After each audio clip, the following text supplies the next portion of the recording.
विक्रमादित्य और बेताल की रहस्यमय कहानी। बहुत समय पहले उज्जैन के पराक्रमी राजा विक्रमादित्य अपने न्याय और साहस के लिए प्रसिद्ध थे।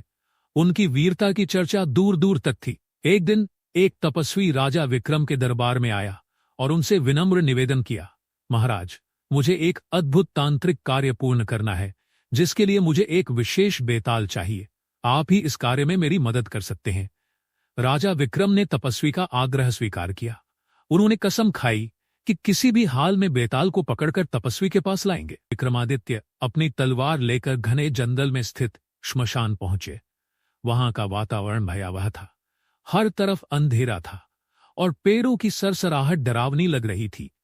पेड़ पर लटका हुआ बेताल जोर जोर से हंस रहा था।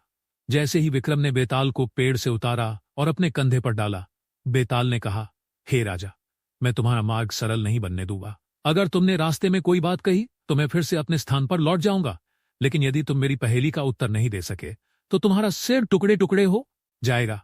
विक्रम ने बिना किसी भय के बेताल को कंधे पर उठा लिया और चुपचाप चलने लगे। बेताल ने राजा को पहली पहेली सुनाई। एक नगर में 3 राजकुमार रहते थे। तीनों एक ही स्त्री से प्रेम करते थे। वह स्त्री अचानक मर गई। पहला राजकुमार उसका शव लेकर श्मशान, दूसरा राजकुमार तंत्र मंत्र के द्वारा उसे जीवित करने में सफल रहा, तीसरा राजकुमार जो उससे अत्यधिक प्रेम करता था उसे घर ले गया। अब बताओ, वह स्त्री किसकी पत्नी बनेगी? राजा विक्रम ने थोड़ी देर सोचने के बाद उत्तर दिया, वह स्त्री तीसरे राजकुमार की पत्नी बनेगी, क्योंकि वही उसे अपने घर ले गया और उसकी देखभाल की। बेताल जोर से हंसा और उड़कर वापस पेड़ पर चला गया। अगली रात की नई पहेली। राजा विक्रम फिर से बेताल को पकड़ने पहुंचे। इस बार बेताल ने एक नई पहेली पूछी। एक व्यापारी के पास एक तोता था जो भविष्य देख सकता था। एक दिन व्यापारी ने अपने तोते से पूछा कि उसकी मृत्यु कब होगी। तोते ने कहा, मालिक, आप मेरे मरने के दिन ही मरेंगे। व्यापारी ने तोते को तुरंत मारने का विचार किया, लेकिन फिर उसने सोचा कि ऐसा करने से वह खुद भी मर जाएगा। अब बताओ, व्यापारी को क्या करना चाहिए? राजा विक्रम ने उत्तर दिया, व्यापारी को तोते को अच्छे से रखना चाहिए और उसकी सुरक्षा करनी चाहिए ताकि वह अधिक समय तक जीवित रह सके। बेताल फिर जोर से हंसा और वापस उड़ गया।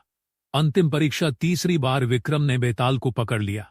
इस बार बेताल ने गंभीर स्वर में कहा, हे राजा, यह मेरी आखिरी पहेली है, ध्यान से सुनो।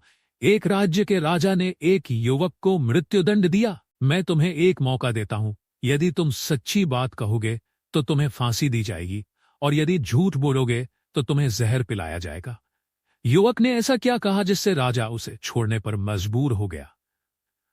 राजा विक्रम ने तुरंत उत्तर दिया। युवक ने कहा, मैं जहर पीऊंगा, मैं जहर पीऊंगा।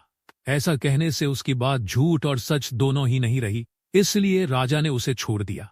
बेताल हंसा और बोला, हे राजा, तुम सचमुच न्यायप्रिय और बुद्धिमान हो। मैं तुम्हारे साथ रहना चाहता हूं।